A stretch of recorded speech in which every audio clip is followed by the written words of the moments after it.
ci dara quoi donc loolu moo tax à chaque fois dañ koy fàttali rek waaw rappel la quoi waaw donc ñu waxtaan ci marche bi nga xamante ni moom moo amoon keroog vendredi 13 ak bi nga xam ne moom mooy waaj a am vendredi prochain di gannaaw suba vendredi 20 bii passé gis nañ ne y avait une forte mobilisation comme ni ñu ko waxee sànq suñu maam yi génn nañ suñu papa yi génn ñëpp di ñaawlu courant bu cher bi ak yokk bi ñu ko yokk mu nekk loo xamante ni c'est inacceptable kenn mënu ko accepter lenn rek lañ ciy xaw a ñaawlu parce que dafa amoon benn sabotage bu ndaw te ki ko doon def gis nañ ne mooy Malal Tall Fou Malade parce que y avait pas du sérieux quoi donc voilà si lu mu doon def bu mu yéegee ci camion bi da doon mel ni ko doon saboter ak yooyu xam nga donc man sax contre ma camion bi am na ñoo xam dañoo contre camion bi mais man personnellement je suis pas contre le camion mais il faut qu'il y ait du sérieux quoi parce que ñun lu ñuy xeex lu sérieux la donc dañoo arrêté ay suñ mbokk compatriote Guy Marius Sagna docteur Babacar Diop ak ñu àndal arrestation bu arbitraire ci seen droit lañ nekkoon ñu jàpp leen jaay leen doole tëj leen ci kaso bi donc loolu buñ koy xeex il faut que ñu wane sérieux mais mënuñoo nekk nag di xeex benn cause wala loo xamante ni injustice la ba pare di ci def affaire yi comédie di saboter voilà loolu dañuy rappeler gars yi rek waa ñoo lànk ak aar lu ñu bokk ak ñëpp ñu bàyyi ci xel beneen yoon su marche amatee xam nga ñu jox microcentral bi koo xam ne dafa sérieux wax ju sérieux quoi jox ay nit ñu sérieux ñu jël parole wax li nga xamante ni moom moo leen métti wax ju leer wax ju ay nit mën a dégg donc mais à part ça vraiment y avait une forte mobilisation comme ni ma ko waxee sànq ñëpp génn nañ feesoon na dell te vraiment àdduna bi yëpp xam nañ ne Sénégal am nañ lu leen métti te génn nañ wax ko ñëpp xam nañ ne Macky Sall yokk bi mu yokk courant bi tegu ko fenn parce que fii lañ toogoon di ñu gëmloo naan ñu ñun danañ am courant ba dem di ko jaay ñi ñu dendal comme ay Gambie ay Mauritanie ak yooyu noonu léegi nag suñu toogee ba heure bi ñu ñu yokkal facture courant te à chaque fois ni ma koy waxee charge état bi dafa diis train de vie de l'état gis ngeen ko xam nga du ma tàyyi mukk di ko fàttali nit ñi oui la répétition est pédagogique état bi charge yi dafa diis jënd nañ fi ay oto plus de 300 milliards ci ay oto gis nga institution yu ñu créé xam nga yoo xamante ni amul benn njëriñ te institution yooyu yëpp dafa am ay budget conseil économique et social environnemental xam nga au conseil des collectivités territoriales ay au conseil du dialogue xawmal lan ak lan créé lu nekk xam nga lu nekk créé nañ ko te kenn ku ci nekk rek yaa ngi am budget ay milliards ki ko jiite yore caisse noire Macky Sall yore caisse noire am moom tamit 8 milliards am Moustapha Niasse yore caisse noire député yi ñu leen di fay loo xamante ni liggéeyuñ ko parce que voilà xam nga majorité bi ñoom ils sont pas des députés de Macky Sall xam nga ils sont pas des députés du peuple autant pour moi mais c'est des députés de Macky Sall gis nañ ko Macky Sall bu loi bu mu soxla ñu voté ko dañ koy jàllale xam nga su waxoon sax nañ voté tey benn loi boo xam ne dañuy tër ay nit rendi leen ci buntu assemblée bi ñoom dañ koy voté xam nga te démocratie bu ñu koy wax dangaa war a jiital ak république tamit dangaa war a mettre en avant les intérêts du pays loolu c'est très important il faut ñu ci bàyyi xel man du ma wax ne Macky Sall laa àndal ci partem laa bokk moo ma investir ci liste bi voilà moo tax ma nekk député donc kon man lu mu bëgg loolu laa koy defal yeneen réew yi ngay gis yu am démocratie yu avancé yëpp yooyu amu fa xam nga boo demee ay France États-Unis da ngay gis ne président bi day bëgg dara sax mais majorité bi ci boppam dañ ko koy xañ xam nga parce que nit tamit nekkul ne lu ko arrangé rek yow daf lay arrangé xam nga te loolu lañ gis ne moom moo am Sénégal waroon nañoo am ay député yoo xamante ni tey jii su fekkee du intérêt dëkk bi Macky Sall bëgg a def ay proposition de loi yóbbu ko assemblée nationale pour son propre intérêt ñoom ñu ànd ak moom ñoo war a bañ waaye nag loolu yëpp li ko waral mooy mode de scrutin bi xam nga mode scrutin bi moom moo ko waral parce que nu ñuy falee moo baaxul nu ñuy falee député yi tey député yu bëri dañoo waroon dem à la base ñu falee leen fu ñu dëkk donte am na mais ba tey la liste nationale mu ngi am liste nationale bi président bi mooy jël tànn ñu ko neex def leen ci après ñu dem coalition suñu gañee su fekkee moom moo raw mu gàddu affaire bi maanaam raw gàddu lañ koy def quoi ku jiitu rek yow yaay gañe te loolu c'est pas normal, c'est pas du tout normal. Un vrai représentant du peuple xam nga doit être élu par ses partisans qui sont à la base wala par sa région wala par son département su ko defee mu am légitimité ñu xam ne kii dañ ko fal mu dem représenter ji Ziguinchor Assemblée nationale wala mu représenter ji Goudiri wala mu représenter ji Tamba wala Bakel wala Kidira wala feneen ak feneen di leen kaasal seen ay droit xam nga jafe-jafe yi dëkk ba di jànkoonteel mu koy ñëw di ko teg xam nga pour mu am ay saafara ministre bu jàll mu wax ko problème yu am foofu noonu ci dëkk ba su dee ministre de l'énergie ñëw na wala ministre des mines mu wax ko exploitation or bi am Kédougou su fekkee moom député Kédougou la wax ko ne ko vraiment Kédougou ñun ñu ngi exploiter or te dëkk baa ngi gën a métti jeunes yi amuñ luñ liggéey fàttali wax ñëpp di dégg xam nga su ko defee après nguur gi dégg ko jël ci ay mesures xam nga même bu ñu si jëlul ay mesures sax ñu xam ne député bi il représente dignement son département wala sa région natale loolu c'est très important loolu nag li koy saafara il faut mode scrutin bi ñu changer ko xam nga ñu ne léegi député bu nekk léegi amatul liste nationale mais dañ lay fal sa département nga jógee foofu noonu dem nekk fa candidat ñu falee la foofu yebal la assemblée nationale wala sa région wala feneen fu mu manti doon defe naa ne loolu moo koy saafara mais ku la abal bët fu ko neex moom ngay xool donc loolu la Olof Njaay wax Sénégal loolu moo fa am ñi tax ñi nga xamante ni Macky Sall moo tax ñu nekk député ñoom lu neex Macky Sall da leen di neex xam nga lépp loo xam ne intérêt Macky Sall la ñoom dañuy jàpp ne loolu seen intérêt la dañuy dem nag ba mel ni ñoom ils sont plus les députés du peuple mais ils sont devenus les députés de Macky Sall te loolu c'est pas du tout normal voilà waaye tamit ci benn côté sénégalais yi ñoom it dañuy am part de responsabilité ci li leen di dal à chaque fois dama koy wax gis nga am na problème yoo xamante ni du yàlla moom mooy wàcc ñun di ñu ko régleel comme ni ma leen koy waxee inna allaha la yughayyiru ma bi qawmin hatta yughayyiru ma bi anfusihim yàlla du wàcc mukk di ñu régleel suñu problème yi juddu gu rëy ndey ak baay waaye fulaak fayda boromam dafa am yoo xamante ni yow yaa koy lijjantil sa bopp waroon nangu ñu la koy teg waaye yow mii tamit nga xam ne yow yaay tànn yow da nga war a xool li nga xamante ni moom moo dëppoo ak li ngay dund nga tànn nit ku mel noonu pour mu ñëw régler sa problème parce que mënuñoo fal Ablaye Wade ñu combattre ko di ko xeex comme li ñuy xeex nii moom lañ doon xeex ci Ablaye Wade mal gouvernance xam nga manque de transparence manque de liberté d'expression mooy interdiction marché yeeg yooyu noonu ak toog ba mu neex la nga dem assemblée nationale changer loi bi proposer ay loi yoo xam ne yow c'est à ta faveur xam nga wala ngay laal constitution bi heure bu la neexee yooyu lañ doon xeex te Macky Sall dafa nekkoon ci Ablaye Wade ci gouvernement Ablaye Wade 8 ans la fa def 8 ans 2000 ba 2008 mu joteeg Ablaye Wade génn créer son propre parti donc koo xamante ni nekk na ci benn système 8 ans lu paa ba wax mu ne ko baax na lu mu bëgg a def mu ne ko d'accord naa ci mu dem ba am ak kooku problème ba pare ëlbatikuwaat di wax ne kooku dafa bon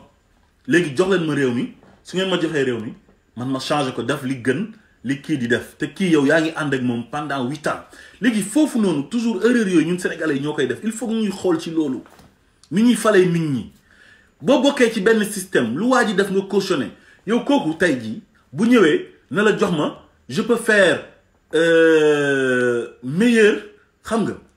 wala je peux faire mieux que lui mais kooku daf lay nax parce que mu ngi àndoon ak moom lu mu def mu ne ko baax na lu mu bëgg a def mu ne ko ànd naa ci parce que c'est le président de la république moo ko def premier ministre daf ko ministre de l'énergie ministre des mines ministre de l'intérieur te temps yooyu lépp lu Ablaye Wade bëgg a def mu ne ko baax na ànd naa ci léegi ñu dem nag ba nga jotee ak moom nag xam nga parce que à cause de doomam ci loolu ngeen jotee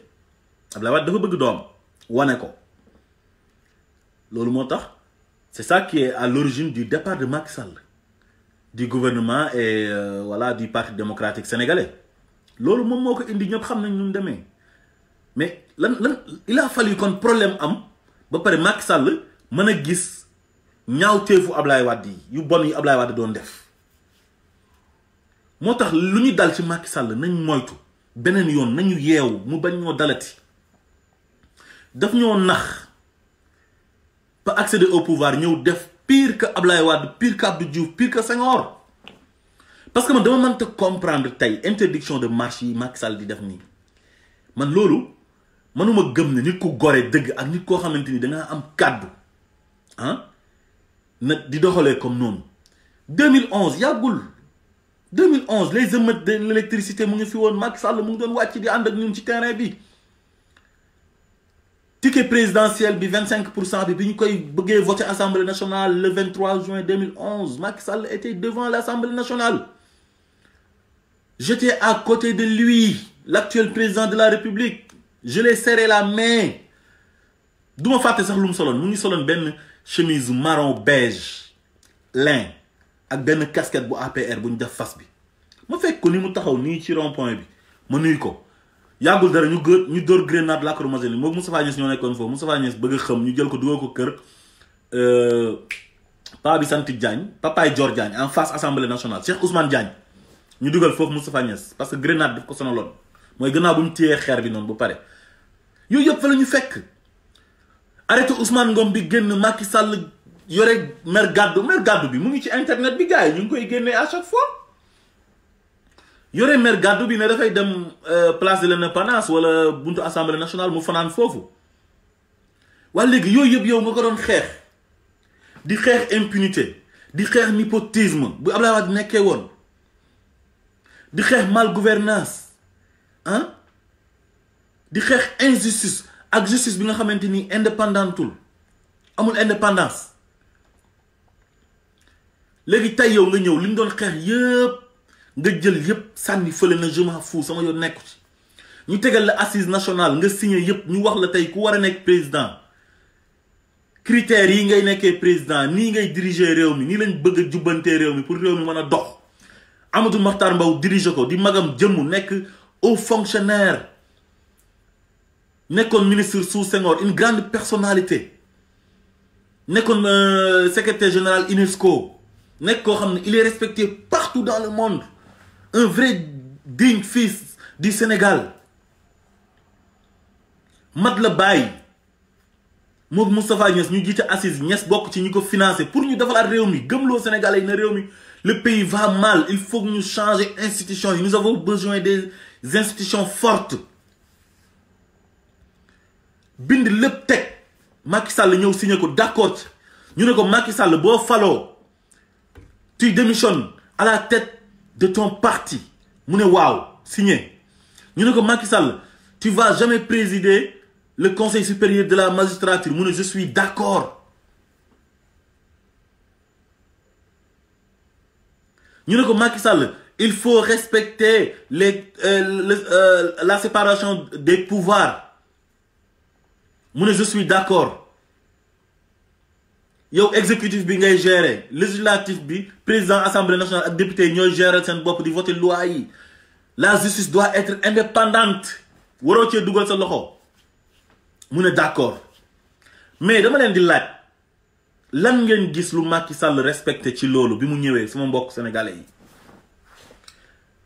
moom mu doon ŋàññi arrêté Ousmane Ngom bi moom tey jii dafa sukkandiku moom ministre de l'intérieur am bu bon boobu Aly Ngouille Ndiaye sukkandiku ci loolu ne dañuy interdire marche boo xam ne ñoom arrêté boobu dañ ko doon bañ bi fi Abdoulaye Wade nekkee ñoom bokkoon na si ñu doon wàcc ci mbedd mi di ko xeex ñoom tey ñu toog ne loolu ñoom ci la ñuy basé wu pour interdire des marches à la place de l'Indépendance et sur le boulevard de la République mais est-ce que loolu naa fekk gën na rëy loolu laay laajte mais loolu dafa yàggul dara c'est récent 2011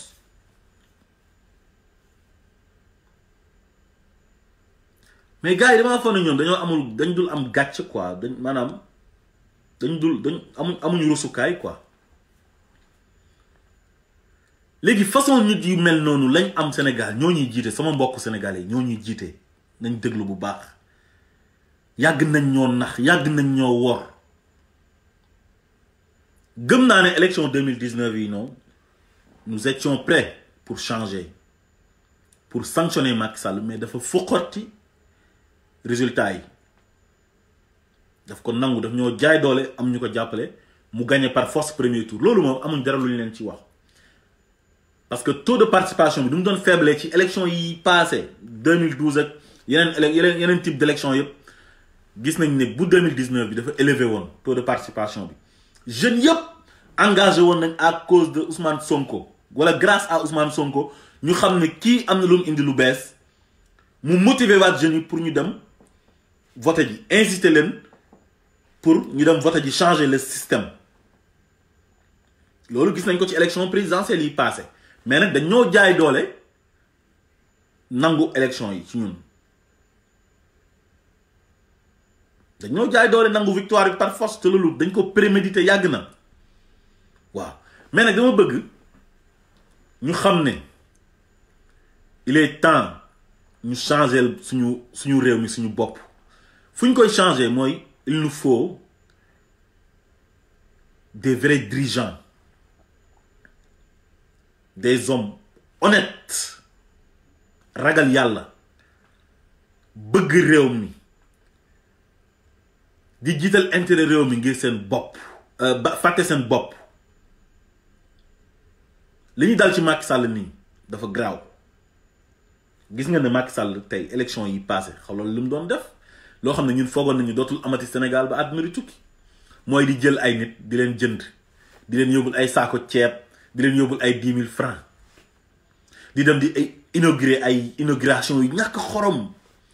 maanaam façon boobu nga xam ne moom la Senghor doon def Abdou Diouf ñëw di ko def Abdoulaye Wade def ko nga bëgg a ñëw di continuer la même chose te yow rupture nga waxoon ne loolu yëpp dañ koy dindi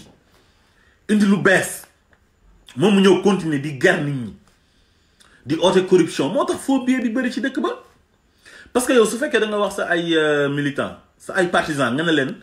fi ngeen dëkk dañ ko war a gagner par force élection locale 2014 yi nga teg leen ñoom ñëpp ne leen ku perte sa gox dama lay dàq ci gouvernement bi léegi di leen gëmloo na ñoom yow lañ war a liggéeyal mais waruñu liggéeyal patrie bi waruñoo servir la patrie mais Macky Sall la ñuy servir li mu waxoon yëpp mu def ko ñu ñàkk seen département yeeg yëpp mu dàq leen ñu ñàkk seen localité yi ñëpp mu dàq leen si la sanctionné woon Mimi Touré en 2014 indi Boun Abdallah Dionne donc façon gouvernance boobu noonu lañ wax ne dañoo bëgg mu jeex te loolu ñun Sénégal ñun nañ am suñ fulla ku ñu bëgg a ger ñu bañ suñu amee benn conviction am benn engagement ñu oola ne la kaa ñu jox la poste pour nga noppi nga bañ kaa ñu jox la xaalis nga noppi nga bañ nga campé ci sa conviction mais xoolal tey ñu amoon yaakaar ñëpp suñu yaakaar dafa tas moo tax bu ma déggee démb Malick Noël Seck ndeysaan j'étais déçu muy wax ci arrestation Guy Marius Sagna bi ne c'est normal quoi man dama ne quel pays sommes-nous quoi ban dëkk lañ nekk quoi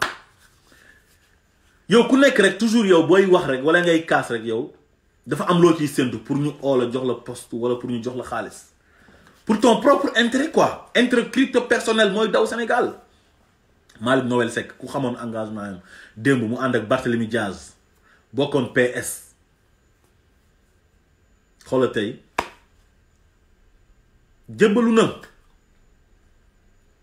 ba pare gars yi dañuy séddoo réew mi yéen seetlu leen benn affaire xam nga Macky Sall bokk na ci gouvernement Ablaye Wade def fa 8 ans wax naa leen ko sànq gis nga ñi nekkoon ci Ablaye Wade ñëpp ñu ngi waat ci Macky Sall instant bi xool leen ku nekkoon ci Ablaye Wade rek te instant bi àndut ak Macky Sall bëriwul Ablaye Wade daanaka ñi mu dese bëriwul te ñi mu dese nii ñooñu bénéficié wuñ sax lu bëri ci gouvernement Ablaye Wade loolu moo tax ma ne leen gars yi dañuy séddoo réew mi partage du gâteau la Macky dafa nekkoon ak Wade dafa ak moom 8 ans am ak moom problème ber daaraam élection 2012 yi ñëw ñu fal ko bi ñu ko falee gars yëpp ñëwaat ñu nekkoon ci Ablaye Wade ñëpp ñëwaat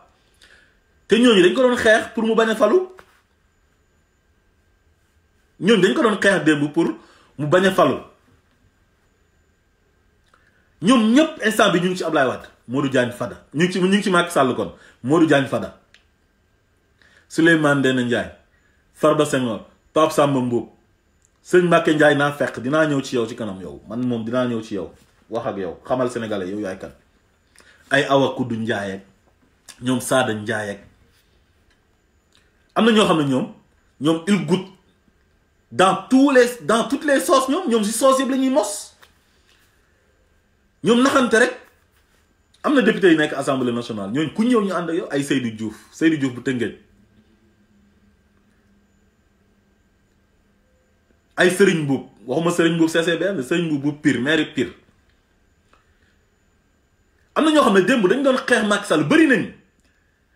tey ji seen ay pexe bu juboon Macky Sall du mas a nekk président te tey jii ñoom ñoo ëlbatikuwaat tourner seen veste di ko tàgg xool prenez l'exemple de Yakham Mbaye Yakham Mbaye am na benn slogan bu ñuy wax dynastie Faye Sall Yakham Mbaye moom moo ko créé moo génnee baat boobu noonu moo ko doon terroriser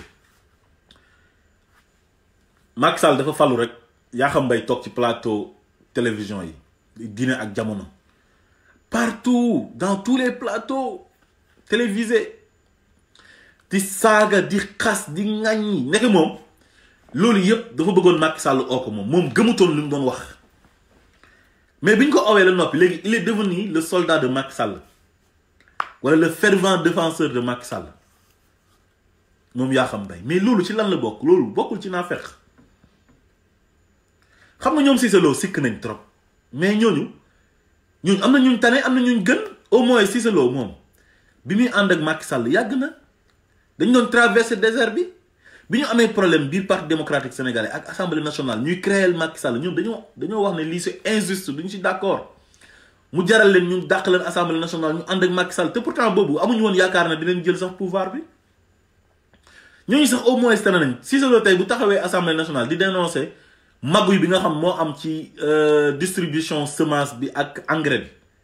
donte moom yàgg na jot wàllam di jox ay mbokkam wàllam mais il a été honnête avec nous dem na sax ba déballe wax maguy boobu noonu te maguy bi ñu bëri xam nañ ko te daawuñ ko wax ñu bëri ñu ngi ko xam noppi ñu ci tabax ay kër bëri nañ man gis naa ko loolu bi ma koy xam dafa yàgg affaire engrais yi ak affaire semence bi jiwu bi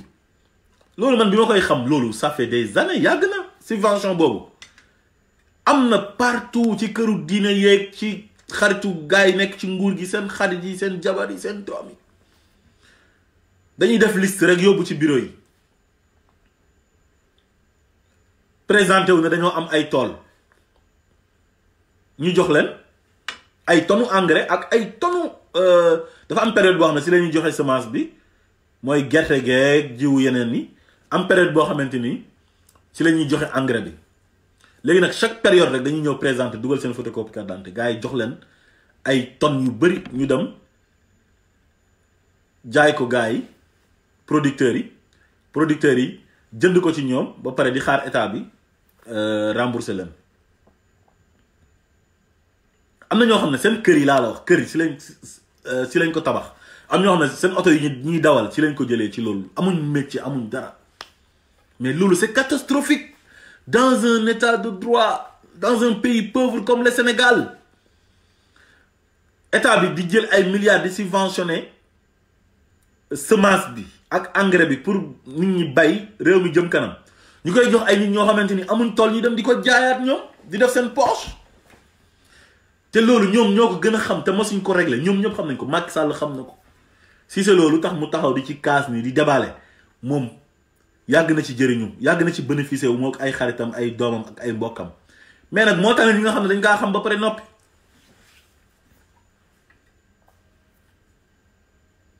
yooyu yëpp am ci Sénégal ñu jël suñ facture électricité yi di ko yokk mais xam nga loolu tamit c'est pas normal nañ ko bañ ñun sénégalais yi nañ bañ loolu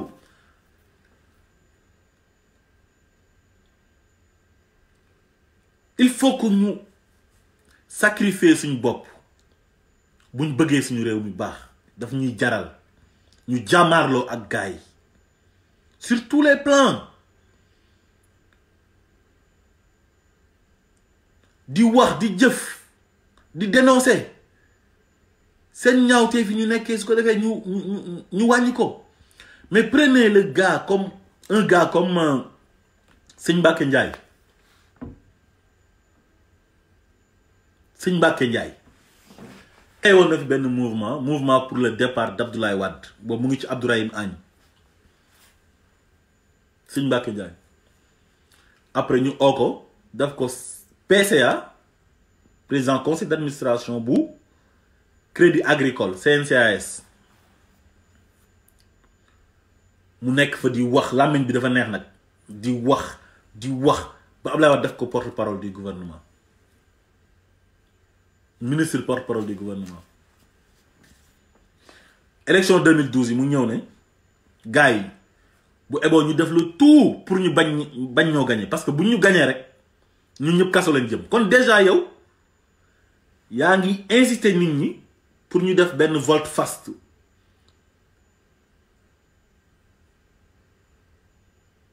wane ne carrément ñun dañoo war a def le tout pour ñu bañ ñoo gagner même bu ñu gagner sax waru ñoo wàcc pouvoir bi parce que moom c'est un pouvoiriste. mu ëlbatikuwaat ñu dem ba élection 2012 yi ñu voté ba ngoon jot mu tëb rek génn def déclaration bëgg a jaxase xel yi mu ñëw ne Abdoulaye Wade gagné na au premier tour te boobu compté guñ sax. Mais ce type là ce faux type de Sëñ Mbacké Ndiaye là ñu koy bàyyi mu nekk ci dëkk bi di koy talal ay micro muy wax. Sëñ Mbacké Ndiaye am na dëkk yu baax yoo xamante ni yow tey wala dëkk yenn dëkk yi boo fa nekkoon yow sa place kaso lay nekk wala ñu ray la yow mérito woo sax dund Sëñ Mbacké Ndiaye parce que gis nga mu Zabzabil naafeq bi gën a bon ci naafeq yi faasiq mooy Sëñ Mbacké Ndiaye. Sëñ Mbacké Ndiaye naafeq la gëmul dara tous gëmu ko. Sëñ Mbacké Ndiaye ay pexeem bu juboon Macky Sall du nekk président de la République moom moo njëkk a wax ne bu ñu fexe ba ñàkk élection yi dañuy dem kaso ñu ëlbatikuwaat Macky Sall ak Abdoulaye Wade dem deuxième tour ñu dem ba élection yi gars yi compté mu ne Abdoulaye Wade gagné na premier tour ba nga indi problème ci dëkk bi kooku tey mooy taxaw di défendre Macky Sall nit ñi di lijjanti ay troisième mandat ndax Macky war na kaa amam du ko am ñun ñuy bañ troisième mandat moom mën a léegi limitation des mandats sax lañ fi war a jëlee mais kooku nit ku baax la mais man damay ñaan le procureur de la République xam naa ne du ko def mais suñ nekkoon dans un vrai pays de droit nga xam ne procureur bi day défendre peuple am comme ni mu waree kon Sëñ Mbacké Ndiaye doon nañ ko sous mandat de dépôt parce que li mu def nii c'est un délit trouble à l'ordre public la man na indi fitna li muy def nii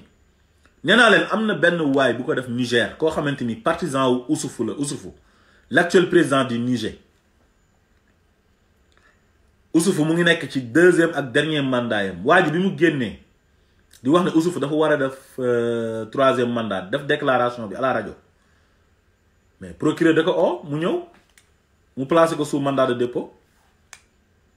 inculpé ko pour trouble à l'ordre public juge bi inculpé ko pour trouble à l'ordre public moo tax genre Sëñ Mbacké Ndiaye yii nii ay poson lañ ay poison baaxuñ ci dëkk ay nit nañ loo xamante nii duñ ay royukaay waruñ leen a talal ay micro journalistes yi maa leen di lancer appel bàyyi leen di jox Sëñ Mbacké Ndiaye parole muy wax ak presse écrite bi lu tax muy ñëw ngeen koy interviewer ngeen koy bind di ko def à la une. Sëñ Mbacké Ndiaye du référence suñu doom yi waruñoo déglu ku mel ni Serigne Mbacké Ndiaye Sëñ Mbacké Ndiaye suñu doom yi waruñoo toog ci télé di ko seetaan mu leen di influencer parce que ñu dañoo bëgg suñu doom yi ñu inculquer leen vertu yi inculquer leen de bonnes valeurs suñu valeurs yu baax yi suñu maam yi bàyyee woon démb ñu xamee woon ñu ko dañoo bëgg ay nit ñu mel noonu nga xam ne ñoo koy continuer di wax ci télé yi ñu leen di déglu di joxe de bonnes leçons mais pas ñu ñuy inviter ay Sëñ Mbacké Ndiaye ci ay télé ak ay rajo ñuy prôner pour faire plaisir à Macky Sall di trahir askan wi te amul benn poste nag li ñu koy gis noonu di taxawaalu rek ñu koy mosal xaalis muy am lu muy mos Louis Touré di wax naan seen deq yi rek leen intéressé deq bi di gën di ngand rek bëggul Sénégal tey bëggul Sénégal ëllëg du référence maa ngi ñaan sama mbokk journaliste yi lillahi wa rasuli sëñ Mbacke Ndiaye kooku man jàpp naa ne sax romb ko nuyu ko sax dafa xaram parce que fasix la naafeq bu gën a bon ci naafeq yàlla daf ko rëbb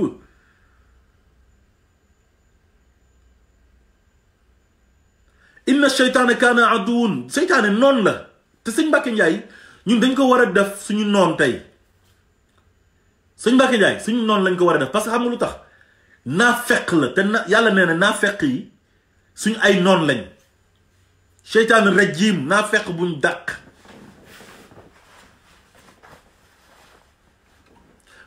léegi nag façon nit ñooñu ñun on a plus besoin des gens comme ça ñun ay nit ñu am gëm-gëm lañu bëgg ay nit ñu am conviction nga xam ne seen kàddu démb mooy nekk seen kàddu tey ay nit ñoo xam dañuy jóg di xeex pour le développement du Sénégal pour l'intérêt du Sénégal mais pas pour faire plaisir à Macky Sall di toog di ko jay te bu fi jógee woon tey jii ñoo koy njëkk a jàmb parce que def nañ ko Abdoulaye Wade def ko Abdou Diouf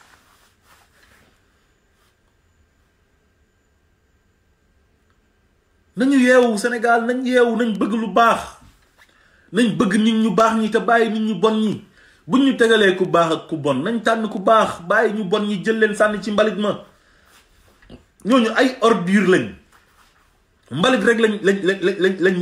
lañ yeeyoo jël leen sànni ci mbalit ma mais pas ñu leen di déglu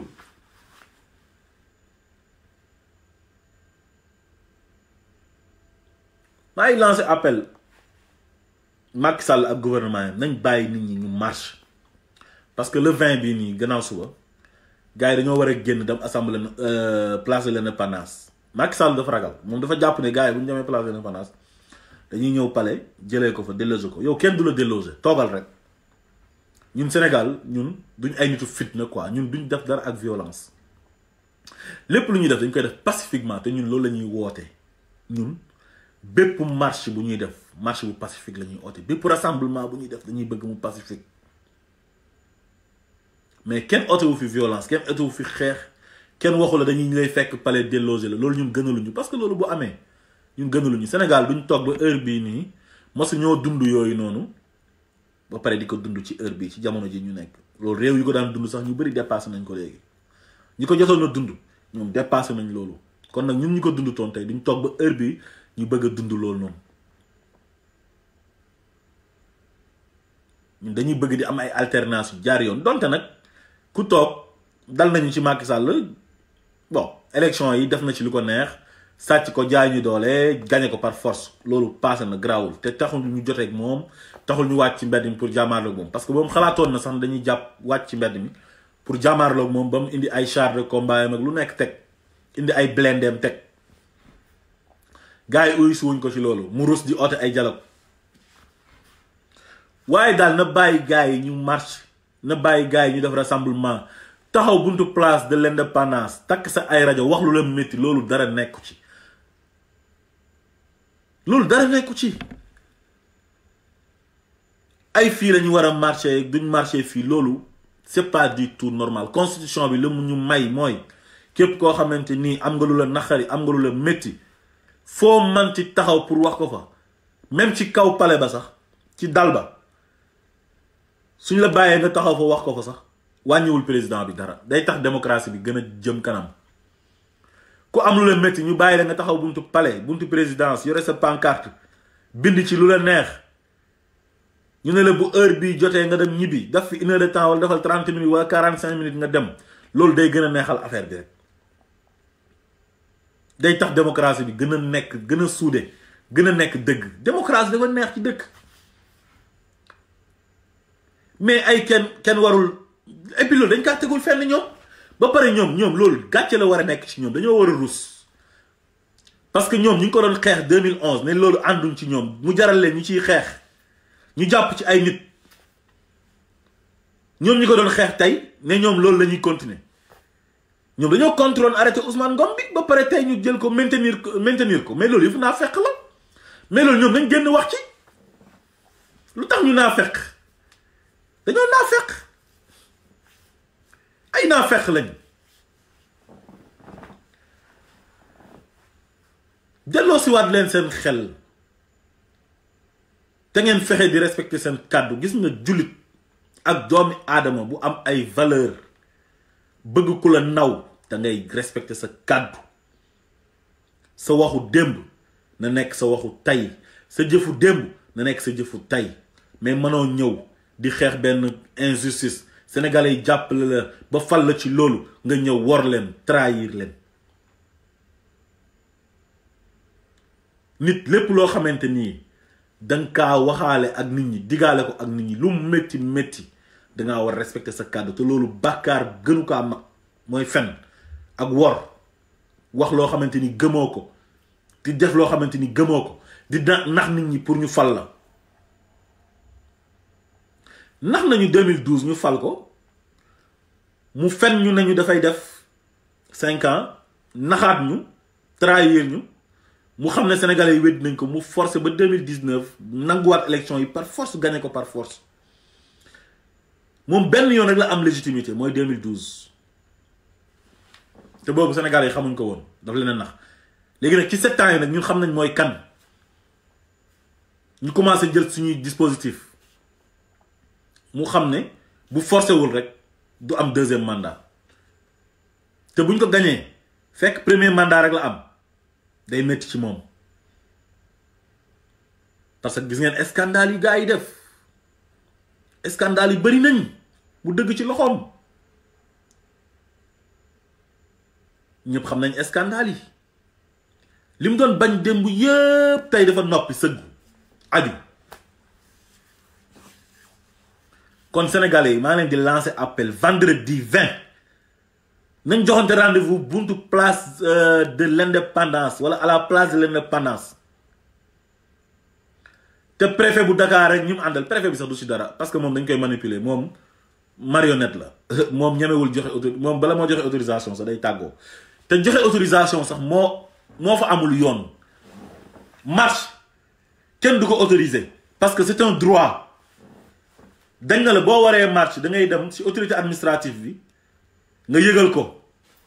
wax autorité administrative bi na ko man damaa war a marche jour tel pour mu am encadrement bañ a am débordement mu yónnee la police wala gendarmerie ñu ñëw encadrer la. mais ay autoriser nañ ko autoriser wuñ ko loolu c'est anticonstitutionnel. àndul ak constitution bi parce que constitution bi ñoom ñoo ci def loolu. droit à la marche bépp sénégalais bu am lu la naqari am nga droit nga manifester wu pacifiquement nag lañ la wax. bul toj bul taal mais ñëwal nga takk sa ay rajo wax lu la métti soo amee sa ay pancarte nga takk sa nga téye sa pancarte soo amee sa ay banderole nga téye sa ay banderole sol sa ay t-shirt bind ci. loolu mooy démocratie te gis nga loolu su fekkoon Macky Sall mu ngi koy def kon réew mi du am benn problème réew mi nit ñi violent wuñ nous sommes pas violents. su fekkoon nag dëkk la boo xam ne nit ñi dañoo violent sax ñu mën a wax mais tey jii interdiction marche tey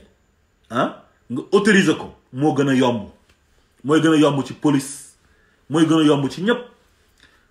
xoolal li ngeen di daj tey su ngeen interdire marche grenade yi police di sànni loolu xaalis la dañ koy jënd. mobilisation bi policiers yooyu noonu dañ leen di fay journée prime dañoo am ay prime yu leen di fay te suñu interdire marché bi effectif bi si lay gën a bëri dispositif sécuritaire bi si lay gën a ëppee. ñun dañoo bëgg a taxaw def rassemblement wax lu ñu naqari exemple ñu ne heure bii ba heure bii 15h ba 19h.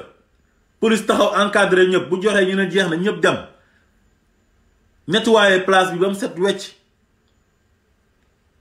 mais loolu lan moo ko dàq loolu moo gën a noppale di jaay doole di ay marche jaay doole baaxul. Macky Sall yàgg ñu nga àndal bàyyi leen di jaay sénégalais yi doole bàyyi leen di jël pouvoir bu leen sénégalais yi jox ngeen koy dóoree sénégalais yi di ci xeex ak ñoom te ñooñ defuñ sénégalais yi defuñ leen dara sénégalais yi li ñuy def dañ cee am droit dañoo am lu leen métti ñu taxaw di ko manifester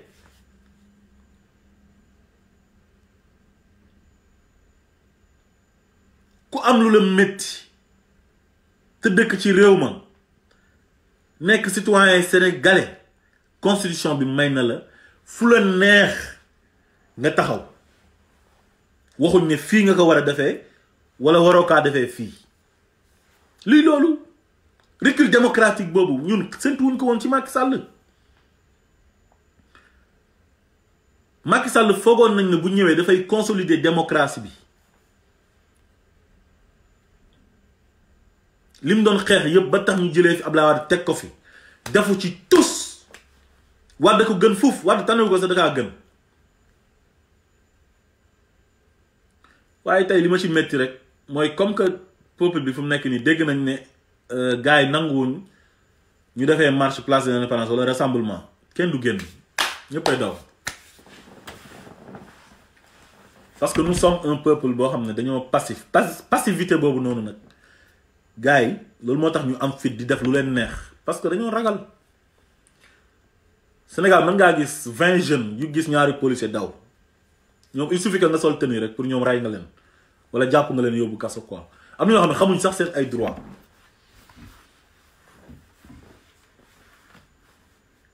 nañ bañ nañ leen wan ne ñoom Sénégal moomuñ ko nañ leen wan ne si suñ droit lañ nekk dañoo am droit wàcc ci mbedd mi marche mais fu mu nekk nii dégg naa dem nañ miné foofu yépp dispositif sécuritaire bu jéggi dayo place de l'Indépendance instant bi commencé nañ ko dégg naa yow ñoo xamante ni ñëwuñ ne la dañ lay déloger ci palais bi ñoo xamante ni ñëwuñ ne la dañuy taal palais bi ñoo xamante ni ñëwuñ ne la dañuy taal place de l'Indépendance dañ ne la dañuy ñëw taxaw foofu def rassemblement manifester seen mécontentement li leen métti ci réew mi nga ne leen war leen ko defee place de l'Indépendance léeg-léeg sax ñu bëgg ko place de l'Obélisque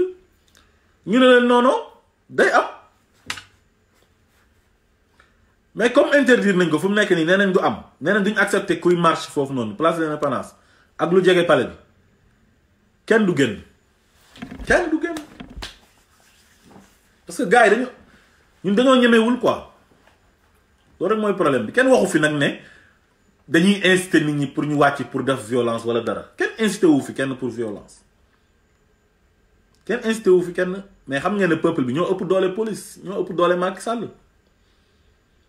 police mënuñoo bëri ba ëpp peuple bi doole chaque jour ma wax leen ne leen France gën a neex Sénégal foofu ci wàllu nekkin quoi meilleure vie mais terewul ñoom sax dinañ am lu leen métti sax ñuy wàcc ci mbedd mi te ñoom ni ñuy dundee moo dàq foofu di Sénégal yi dundee précarité bu am Sénégal amul France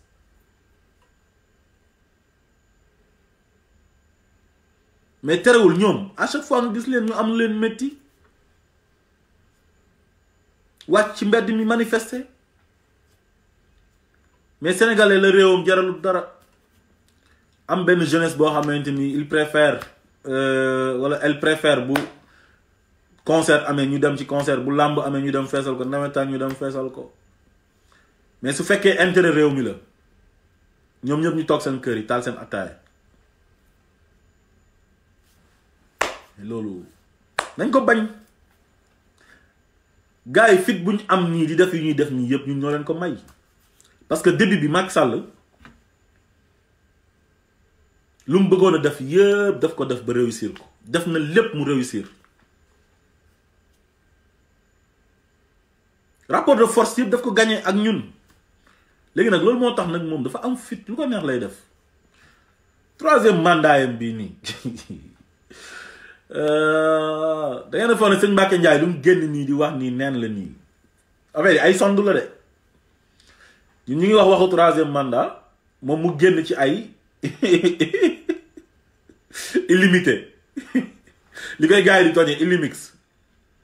da ngeen a foog dafa tëb nii rek génn di ko wax nii toog leen foofu Macky bi mu toogee ba léegi li mu bëgg a def yëpp mu ngi koy def muy jàll. Gis nga bu ñu egsee ba ci 3e mandat bi bu ñu ñàkkee fayda billahi wallahi tallahi Macky dina toogaat ci réew mi. toog leen foofu rek di xool di seetaan ñi ko doon wax naan ko gars yi partisans yi ñi ko doon wax naan ko mënoo am 3e mandat yëpp dàq na leen daf leen ay ennemis instant bi mais ñi nga xam ne ñu ngi cautionné 3e mandat bi yëpp da leen a bàyyi ñu nekk ci jàmm. waxu leen dara defu leen dara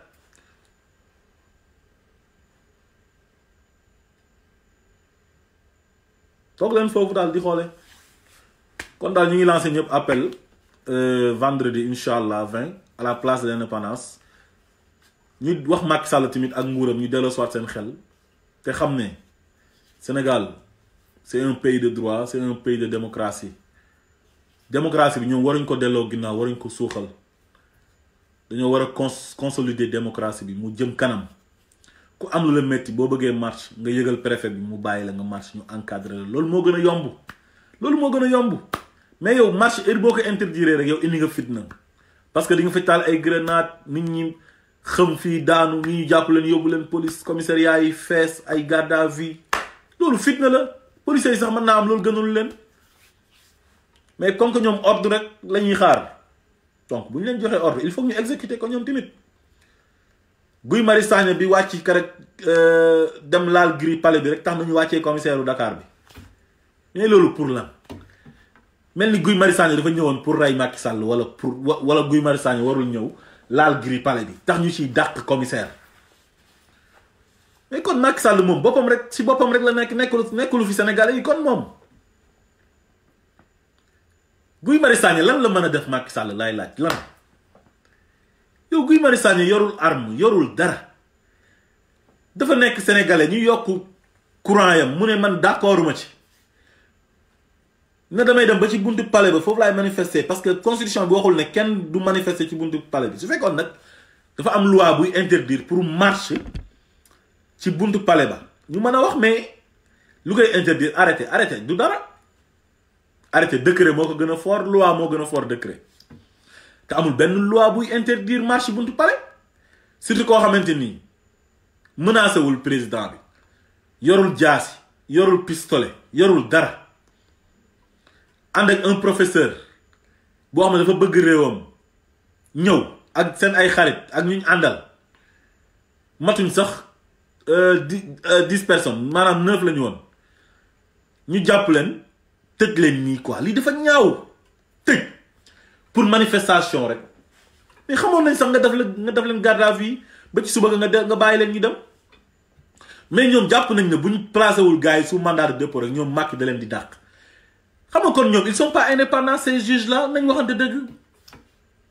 procureur bi tamit fu mu toog Macky Sall moo ko fa teg moom il essaie toujours de faire plaisir à Macky Sall jàpp na ne bu ñu jàppul Guy Marius Sagna dóor ko sous mandat de dépôt rek ñoom seen place yi perte nañ ko kon ñooñu kan la ñuy liggéey luñ peuple bi il travaille pour Macky Sall mais il travaille pas pour les Sénégalais le procureur c'est l'avocat des Sénégalais l'avocat du peuple le défenseur du peuple moom mooy défenseur peuple bi Guy Marius Sagna bokk ci peuple bi am lu ko naqari il n'était pas violent dafa wàcc ci mbedd bi ñëw ba ci buntu palais bi jàpp lu ci buntu palais bi tey Macky Sall tey bu bëggoon démocratie bi dëgër këj man ma joxe le bon exemple fa la ko fekk bu déggee coow dana génn gars yi lan la ñu ne nii mu génn taxaw ne Guy Marius waa lan la woon ñëpp filmer ko adduna bi yëpp gis ko mu neex nice Guy Marius Sagna lu muy def Macky Sall Guy Marius Sagna deful Macky Sall dara lu mu koy def Babacar Diop lu muy def Macky Sall day génn rek ñëw taxaw waaw monsieur Guy Marius alors waaw yow lan mooy sa problème da nga bëggoon a gis waaw maa ngi nii day joxe exemple de la bonne démocratie et de la vraie démocratie su ko defee xoolal mere bi ko nit ñi mere woon sax dañ naa Macky Sall nag vraiment tey moom joxe na exemple bu rafet lii kenn foogu ko woon ci moom kenn yaakaaroo ko woon acte de grandeur man chaque jour mën na leen man tey jii su ma yàlla defoon man président de la république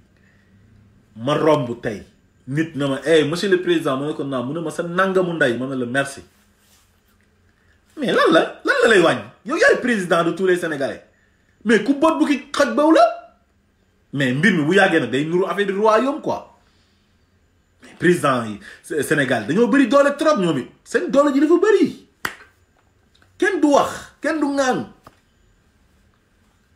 te Macky ndeysaan amoon na occasion bu mag a mag a mag pour redresser waat réew mi xam nga mais malheureusement waa ji seer la quoi seer la te waa ji il n'était pas prêt pour être président de la République il sait même pas comment on dirige un pays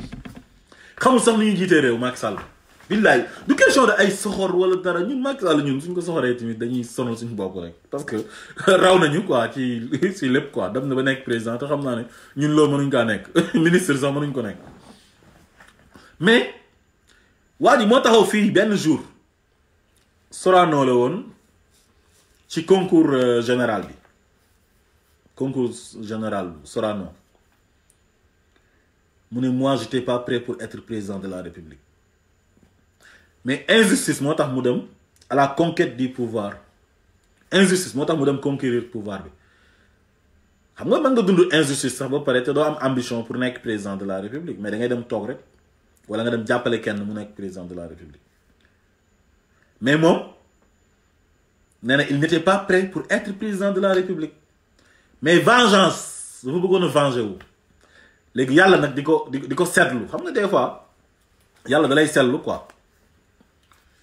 xool ndax yow am nga grandeur bi ñoom Mandela am xam nga ces grands hommes là xam nga voilà ndax yow am nga grandeur boobu quoi mais bi mu ñëwee malheureusement dafa yàq lépp delloo lépp ginnaaw billaahi doy na waar te bi mu ñëwee ñëpp la tëj seen gémmiñ les personnes les plus influentes du Sénégal ñi nga xam ne dañoo am kàddu am baat bu ñu waxee nit ñi dégg leen bu ñu waxee mu am effet ñëpp la tëj seen gémmiñ si entité yëpp nag ak ci secteur yëpp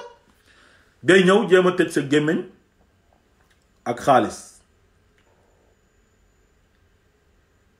bëri lañ lay tegal wala ñu tegal la proposition ay poste pour nga noppi Sénégal ñu bëri dañuy gis duñ mën a wax te duñ ko wax xoolal Imam Ndiour tey Imam Ndiour courage bu mu am Imam Ndiour taxul mu am xaalis noonu sax si li ma foog xoolal courage bu mu am ba tey li xutba ci actualité lañ ko war a def mu taxaw def ko il est courageux Imam Ndiour bëggoon nañ loolu nag su yeneen imam yi bëri ndeysaan bëggoon nañ loolu suñu sañoon am ko du question da ngeen di xas Macky Sall wala da ngeen di saaga Macky Sall waxuñu leen loolu mooy ñi am kàddu sëriñ yeeg imam yeeg woykat yeeg mbëri yeeg célébrité yi pourtant war nga mën a gis benn affaire boo xam ne àndoo ci nga ne ànduma ci mais suba Macky Sall def lu baax nga ne baax na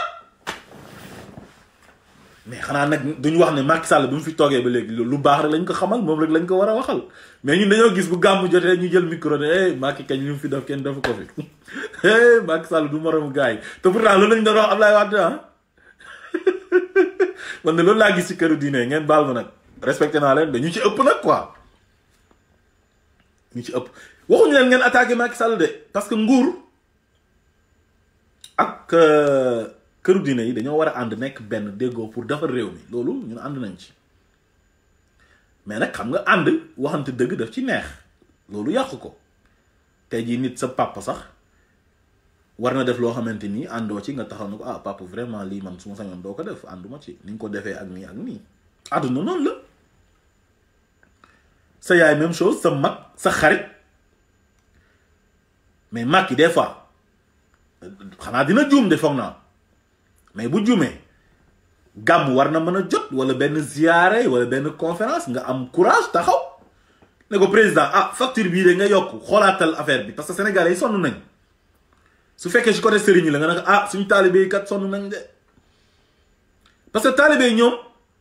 soo ootee ziyaare ñoom ñooy ñëw dajale seen 1000 francs yi indil la seen semence bi ñu leen war a jox gars yi dañ koy détourné ñi nga xam ne amuñ tool dem di ko weccee ko di ko jaay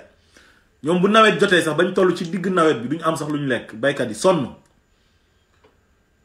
te fu sëriñ bi ootee ñu dem léegi sëriñ bi moom ban njëriñ la amal taalibe yooyu noonu moom dafa war di défendre taalibe yi à chaque fois waxuma rek ñëpp la de waxuma ñëpp la de damay wax nii rek sama xalaat quoi waxuma ne ñëpp la mais dama ne jaadum na léeg-léeg sax nga fàttali nguur gi na leen ñu leen di fàttali kat ne sénégalais yi sonn nañ yokk ngeen courant bi def ngeen lii def ngeen laa mais kenn waxul nga jël micro saaga Macky Sall wala nga xas ko wala nga xam nga mais da ngay fàttali rek soññi ko mu gën a góorgóorlu gën a bàyyi xel mais dama mënta comprendre nag nga nekk kilifa xam nga ak kilifa boo mënti doon kilifa diine kilifa aada kilifa politique ci opposition bi wala nga nekk célébrité musicien boo xam ne ñi xam nañ la wala mbër wala keneen koo xam ne daal xam nañ la nga toog yow lii xew sa dëkk lu am rek nga noppi kenn du la gis ci dara mais loolu rafetul loolu complicité la léeg-léeg Macky Sall mën naa am mën na def lu baax nga ne ko président ñu ngi lay encourager ci lii baax na yoon bi nga tegu baax na macha allah góorgóorlu nii mais bu defee nag lu jaaduwul wala gars yi li def lu jaaduwul mais amal courage tamit taxaw wax ko mais loolu dara nekk ko ci yàlla loolu la bëgg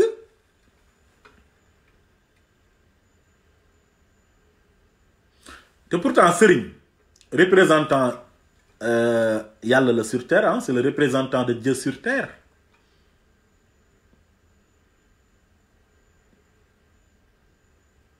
koo xamante ni mooy teg nit ñi ci yoon ci seen wàllu diine koo xamante ni mooy jiite jullit ñi di imam kooku yaakaar la moo tax imam Tafsir Ndiour li mu def nii ñun dañ cee kontaan trop macha allah dañ koy ñaanal bu baax a baax wax na ay dëggam saagawul xastewul suba Macky Sall bu defee lu baax mën na ko wax mais ànd boo xamante ni yow toujours moom lu neex rek lay waaj di dégg waaj daal moom il n'a pas droit à l'erreur il est parfait mais nul n'est parfait kenn matul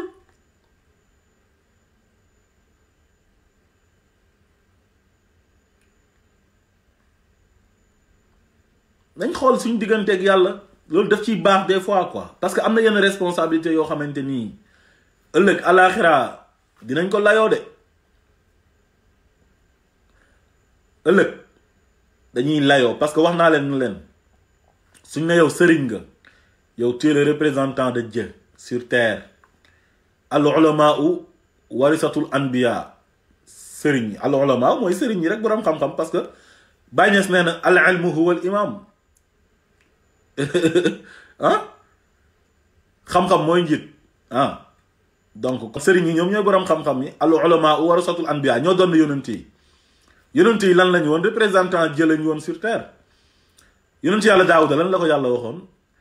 yaa daawudu innaa ja'alnaaka xalifatan fil ardi faxkum bayna naas bil haqqi wala tattabi al hawa fa yadulluka an sabilillah mais loolu foofu lañu war di tegu waxuñ ne nag ñëpp jëluñ ñëpp dugal leen dans un même sac mais dañ leen di fàttali rek ne xel moom puso la xale da koy for mag da koy for waaye di fàttali Macky Sall tamit des fois priorité yi ak coono yi nga xamante ni Sénégalais ñu ngi koy daj billaahi baax na ci trop rawatina nag ak période bi ñu nekk nga xamante ni dañoo augmenter le prix de l'électricité te teguñ ko fenn teguñ ko ci yoon billaahi wallahi tallahi teguñ ko fenn ci lu leen neex rek wax naa leen si début live bi ma ne leen seen charge yi train de vie de l'État dafa cher te ñoom tey facture courant yi ñu yokk ni ñoom duñ ko yëg Marème Faye du jàmbat facture courant de yaayam du ko jàmbat ak papa jidleem bi nu mu tuddati sax paa boobu noonu Omer xaw waaw Omer du jàmbat facture courant Amadou Sall du jàmbat facture courant jabaru Amadou Sall mooy goro Macky Sall bi xam nga Amadou takk na jabar temps yi du jàmbat facture courant bu cher xam naa ne goro Amadou Sall yi sax duñu yëg facture courant bu cher ak lépp lu tax ci Marème waa kër ñoom Marème ak waa kër ñoom Macky li tax ci ñoom yëpp seen environnement ñooñ duñ yëg facture bu cher ministres yi boo leen jëlee benn ñu ci ëpp xam naa duñ fay sax courant te seen ministère yeeg seen kër yi nu leen neex la ñuy utiliser courant bi climatiseurs yi di daw congélateurs yi frigo yi ay machine à laver te xam nañ Sénégal courant nu mu fa chéré machine à laver ay Europe nga ko mën a yore mu jig la de waaye Sénégal affaire dafa cher parce que énergie renouvelable bi liggéeyuñ ci ay fiol mooy dawal centrale électrique fiol te yow nga am jant am ngelaw énergie éolienne mooy loolu du tourner noonu boo ñëwee Europe nga koy gis booy voyager affaire yooyu di wëndeelu mooy énergie éolienne ngelaw li moo koy dawal Sénégal dafa bëri ngelaw énergie solaire jant ñun naaj bi dafay tàng Sénégal daal benn dëkk rek moo fa xaw a tane mooy Dakar moo fa am climat bu xaw a tane tuuti te day tàng jër sax mais région région yëpp ay tàng bëri jant nga war a liggéey ci énergie solaire am ay centrales solaires yu bëri courant bi doy mais léegi moo tax amuñ énergie éolienne loolu du dara di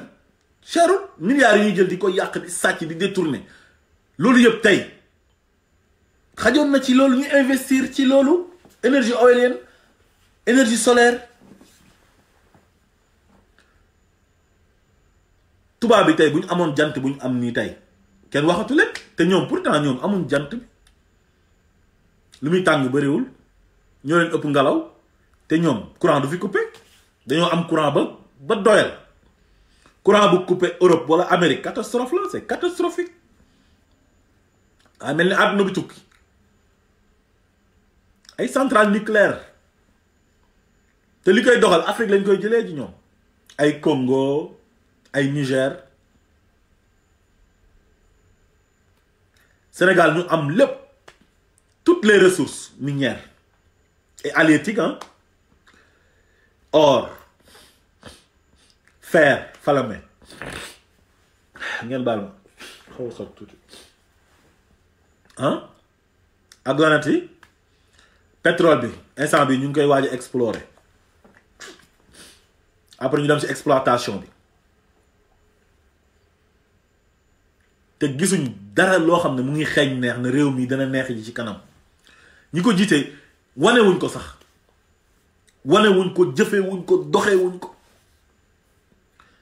amuñ benn yaakaar te loolu dafa metti te potentiel yëpp a ngi fa lépp luy réew war a am pour jëm ci kanam ñun am nañ ko mais gars yi teguwuñ sax ci yoon boo xamante ni dañoo war a jëmale réew mi kanam Sénégal dafa métti tey jii Sénégal Dakar la ñëpp nekk exode rural Dakar la ñëpp nekk dama région yëpp a dee c'est des villes mortes bu njëkk ba sax ñun bu ñu gën a nekk xale ay Kaolack ak yooyu ñoom soxlawuñu woon sax dem Dakar parce que lépp doon dox port baa ngi doon dox lépp dox dëkk ba set Kaolack léegi la salte rek mais dafa setoon bu njëkk ba lépp a dellu ginnaaw Sénégal dafa rétrogradé wu xoolal Macky Sall lu muy investissement yu muy def yëpp Dakar la koy def ay BRT ay TR fu mu nekk nii jàpp nañ ne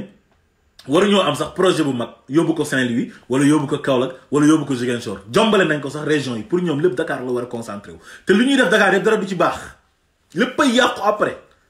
amul benn projet boo xam ne nii dañ koy def Dakar mu aboutir wala mu mujjee fu baax. Rien ne va au Sénégal, rien ne marche au Sénégal. xoolal TER bi lu mu ci def ci xaalis ay milliards 52 kilomètres xaw ma te nga waroon a jël raay diggante Sénégal ak Mali defaraat ko wala nga jéem a désenclaver Ziguinchor def fa xaalis bu bëri defal leen raay wala defal leen benn autoroute 2x2 voies boo xam ne di nga mën a dem Ziguinchor te doo jaar Gambie yooyu yëpp mën na nekk mais Sénégal dafa am dafa nekk dëkk bu ndaw ba pare am dëkk yoo xam dañoo enclavé pour nga dem fa yow coono bu mag a mag ngay daj pour dem fa. imagine leen ku dëkk Saint-Louis war a dem Kolda fan lay jaar gis ngeen raccourci foofu yéen Saint-Louis ak Kolda xool leen nu mu dëngee. jëlal Richard Toll ak Kédougou wala Richard Toll Bakel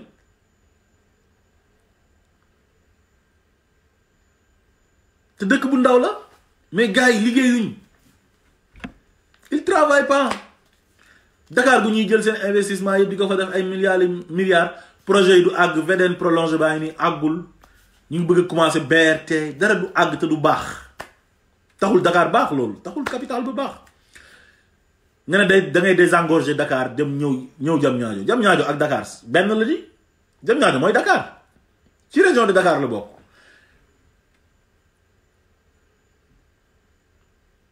mais booy désengorger Dakar kañ da ngay génn Dakar daw 300 kilomètres wala nga daw 400 kilomètres def une nouvelle ville àll bi yaatu na Sénégal bëri na àll wala nga ñëw fekk benn dëkk une ville morte comme Diourbel nga ñëw nga suqali ko wala nga dem investir Kaolack wala nga dem Kaffrine wala Fatick mu dëppook jamono def ay investissement yu wóor def ay infrastructure yu baax yu dëgër mais tey Sénégal président bi mënul am gan sax yóbbu ko ci beneen dëkk beneen région mënuñoo am sommet tamit sommet bi amee feneen ban sommet moo mas a am ñu yóbbu ko Saint-Louis wala ñu yóbbu ko Kaolack amul infrastructure tey ñoom mënuñoo am gan ba yóbbu ko ci région yi parce que Dakar la lépp tout est concentré à Dakar lépp lañ concentré Dakar te pourtant Sénégal dëkk bu ndaw la lu ñuy sàcc ci xaalis ci ay détournement ak lu ñuy jël xaalis di ci ay marché ay faux marché ah tey am na ñoo xamante ni ñu ngi enrichir tey ci nguur gi di sàcc te sax kenn xamu leen ñooñu ak ñoo bëri classe Tahirou Sarr gii nii xam nga Tahirou Sarr bu taxatoon 94 milliards yi kenn du ko xam am na des milliers de Tahirou Sarr ñoo xam ne xola occupé wuñ benn poste amuñ benn responsabilité ci nguur gi te ñu ngi enrichir ay milliardaires lañ kenn xamu leen illicitement nag ils s'enrichissent illicitement loolu moo ñu rey ba ñu dee xaalis bi fa muy dem ci ay nit lay dem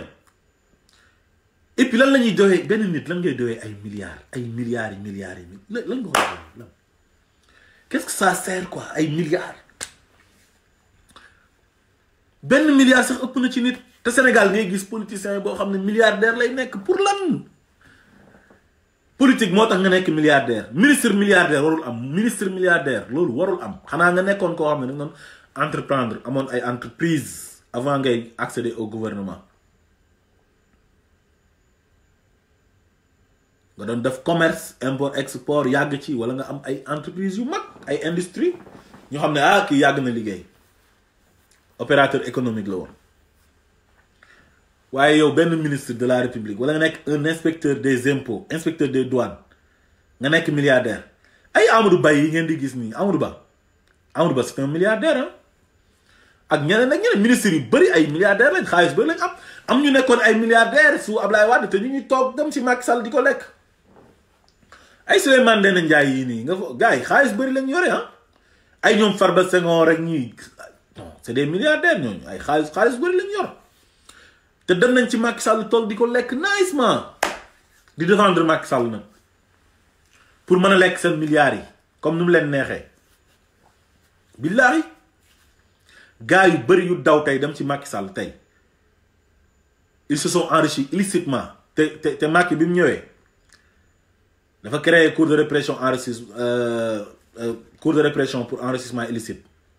mooy créé bi mais Karim Wade rek lañ ci àtte parce que dafa amoon benn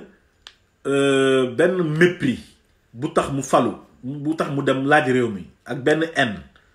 ak benn vengeance bu mu bëggoon a amal ci famille Wade bi te loolu réussir na ko loolu rek moo taxoon mu dekkalaat cour bi sax moom créé wu ko parce que cour bi Abdou Diouf moo ko créé woon en 1981 mais dañ ko tëraloon muy nelaw moom mu ñëw réveiller cour bi pour règlement de compte te pourtant bi muy réveiller cour bi noonu am na ay ñoom Alioune Ndao bi mu defoon procureur spécial beeg ñeneen ak ñeneen ñoom dañoo foogoon ne dañuy topp ñëpp mais Alioune Ndao bi mu commencé ne moom ñëpp lay topp si la ko waa ji dàq en pleine audience Macky Sall en pleine audience mu dàq ko kon loolu moo lay wan ne cour boobu vengeance moo ko taxoon a jóg te Karim Wade rek la visé woon Karim Wade la ciblé woon ba tax na sax àtte bi sax jaarul yoon jaarale wuñ ko ci yoon parce que ñoom topp nañ Karim Wade ba sonn amuñ benn preuve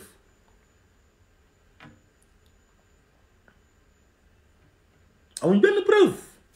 fu nekk dem nañ fa fu ne dem nañ fa ci compte yi xool paradis fiscaux yi fu ne dem nañ fa gisuñ turu Karim Wade si juridiction internationale yëpp Karim Wade daf leen a gagné foofu noonu lii noonu Sénégal daal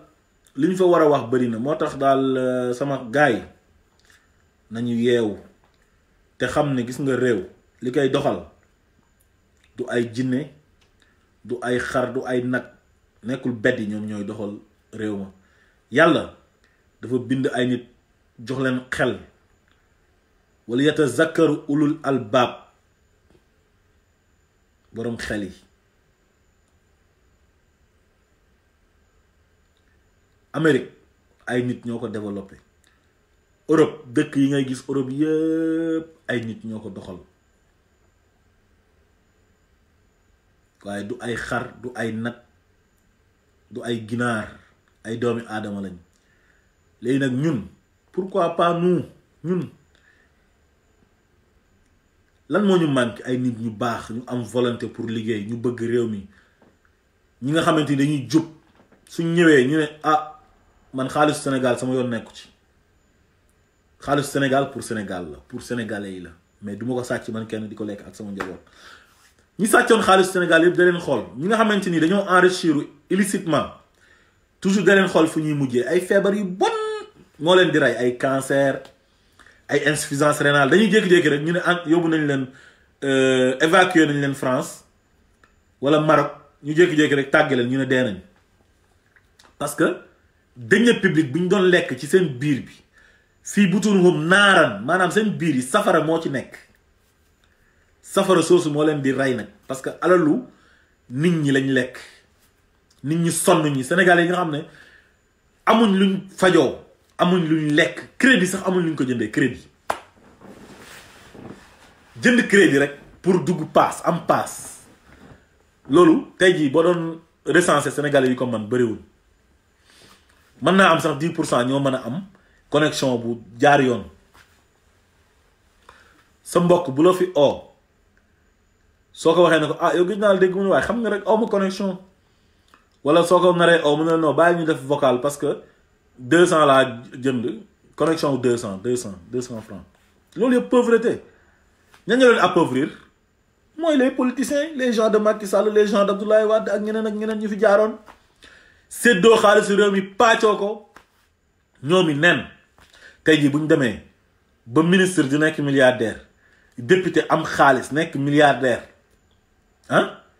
réew moomu kon xam nga ne jaar yoon France de doo fi gis un ministre milliardaire xanaa mu nekkoon koo xam ne da daan liggéey dafa amoon entreprise di liggéey entreprendre liggéey boo xam ne mën na ko jox xaalis bu bëri doo ko gis France doo ko gis Espagne doo ko gis Amérique doo ko gis fenn sa salaire nga war a yem da nga war a nekk un fonctionnaire di servir sa dëkk ñu lay fay bu weetee xaalis bi ngay gérer pour réew mi la suñ la votelee budget dañu ne budget bii su fekkee ñu ne yaay ministre du transport daf ko ci tali yi nga am ñu am tali yu baax ministre de la santé un bon plateau médical digne de ce nom des hôpitaux yu baax région yëpp am département yi am village yi am ay centre de santé mortalité maternelle bi jeex accouchement ci charrette di jeex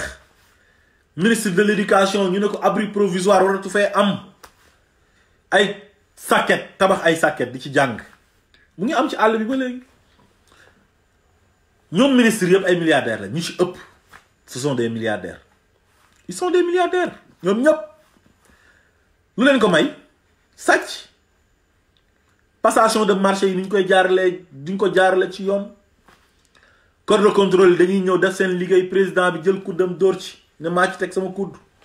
corps de contrôle yi ñu ci bëri ñu ngi def seen liggéey ay OFNAC ay ARMP ay IGE CENTIF ñu ci bëri ñu ngi def seen liggéey Cour des comptes ak ñeneen ak ñeneen ak ñeneen mais da ngay ñëw épingler ay nit après du mujj fenn mu protéger ay nitam jàpp ay ñoo xam ne defuñ dara tëj leen ci kaso bi comme ay genre Khalifa Sall gis nga loolu nag il faut mu jeex Sénégal te ñun Sénégalais rek ñoo ko mën a jeexal ñun nañ jóg takku ku ñu corrompre ñu bañ ñi nga xamante ni dañuy wax di gëmloo Sénégalais yi ne lii dañ koy xeex nañu constat sax ci seen xeex bi mais mënoo tey ngay xeex tey benn affaire bu subaa nga tourner sa veste war Sénégalais yépp wan Sénégalais yi ne yow li nga doon xeex gëmoo ko da nga doon sóob poste nga bëggoon wala da nga bëggoon président bi oola am fu mu jaar ak yow président bi rek déjà loolu muy def moo gën a bon parce que kuy corrompre ak ki ñuy corrompre yëpp ñoom ñaar ñoo yem kuy corrompre nit ak ki nangu ñu corrompre la yéen ñaar yéen a yem yéen ñaar ñu ko bon kon gars yi guddal nañ live bi lool dañ ne woon nañ waxtaan ak yéen rek sensibiliser leen parce que réew ma ñun ñëpp ñoo ko moom ñoo ko bokk te boo gisee ñu jël suñu temps yi toog di wax am nañ leneen ñu mënoon a def mais suñu réew moo ñu ko jaral te lii jaamu yàlla la hubbul watani minal iman bëgg sa réew ci jaamu yàlla la bokk waaw loolu moo tax nag ñun lii ñuy def nii du liggéey bu ndaw dañoo gëm ne lii mission la boo xamante ni mission bu noble la liggéey gënu kaa rëy liggéey gën te rëy toog di waxal sa dëkk di wax li la métti sa dëkk di wax nan la ñuy def pour réew ma jëm kanam loolu xeex bu noble la xeex gënu kaa noble moo gën nag nga nekk ci dëkk ba nag di gis loo xamante ni jaaduwul ngay noppi soo ko defee rek yow complice nga wala ngay ànd ak ñi nga xam ne ñoom ñooy sàcc xaalisu réew mi di ñëw di ko séddoog yow di la ci jox sa wàll ngay noppi ñi faral Macky Sall ñu bëri seen intérêt tax ñu faral ko rek ñu koy défendre ñu duñ ko teg ci dara tey jii gars yi bëri ak parti allié yi mu àndal nii ñu si bëri ay ñoom Sitor Ndour AFP Sitor nan kii Zator Mbaye moom AFP la mais comme ñoom allié Macky Sall la ñu Macky Sall def day dem ci plateau yi défendre ko yokk courant bi sax défendre na ko ne son di jamais vu te pourtant bi fi Ablaye Wade nekkee ñoom dañu daan kaas rek li ñu doon bañ ci Ablaye Wade yëpp instant bi moom la ñuy cautionné ñu ay naafeq lañ quoi dama yàlla baal ñi daal ay taskatu yaakaar lañ moo tax nag il faut que nag xam nga ñu góorgóorlu quoi xam nga góorgóorlu ci réew mi jéem a jógal suñu bopp yoral ko suñu bopp daal xam ne daal lii pour mu baax le Sénégal de demain ci suñu ay loxo la nekk xam nga Sénégal bu baax boo xam ne Sénégal bu mucc ayib lay doon ñu liggéeyal ko suñu ay doom suñu ay sët ñun ñu fi nekk nii ku nekk ci domaine boo nekk rek yow liggéeyalal réew mi soo mënee def sa live wax sa ay wax xam nga wax soo mënee wàcc ci mbedd mi bu marche amee nga mobiliser wàcc def sa pancarte def sa banderole bind ci lu leen metti xam nga mu jeex loolu rek la loolu mooy liberté loolu mooy démocratie Sénégal jëm kanam kon ñu ngi leen di jox rendez-vous beneen yoon incha allah di kontaan ci ñi nga xam ne ñoo ñu doon bàyyi xel yëpp di leen bégee bu baax Pape Cheikh Touré wala Pape Cheikh Tourat Mamadou Thiongaan ay Fatmata Danso sama jigéen maa lay nuyu soxna Awa Gueye Ousseynou Seck ak voilà Bora Dédje Anne voilà yéen ñëpp daal ñu ngi leen di nuyu Pape Cheikh Tourat ba tey ñu ngi koy nuyu moom it Absa Diop vraiment fàttewuñu kenn quoi vraiment ñu ngi leen di béggee bu baax a baax parce que tamit yéen it yéen a ngi wane ne daal Sénégal ñor na leen te yéen a ngi jàpp ci liggéey bi parce que mënoon nañ di def live ngeen bañ a bàyyi seen temps di ñuy seetaan mais yéen a ngi bàyyi xel waaw sëñ Assane maa Iliman maa lay nuyu bu baax a baax Assane dégg naa da ngaa transhumé quoi jógee PDS dem ci président Macky Sall te pourtant yaa nekkoon tête de liste Ablaye Wade de ci élection wu kii législative yi 2017 yaa nekkoon tête de liste bu PDS bi de sëñ bi yow tamit bàyyil transhumé bi waay maa ngi lay nuyu bu baax di ziare Diadoudou Idriss Bodian xam nga vraiment ñu ngi bëggee ñëpp daal di kontaan ci ñëpp ay ñoom Cheikh Tidiane Dieng mon ami mon frère Cheikh Lissa Sène sans oublier personne quoi vraiment bëgg nañ Mamadou Diop maa ngi lay nuyu fàttewuñ kenn Mezzo Crime El Dictator Moussa Sy Soxna Mbayang Baal Penda Ba ñoom Bakary Diallo Assane Diop sans oublier personne mes amis mes frères je vous aime Sénégal ca kaw ca kanam ci lu wér merci beaucoup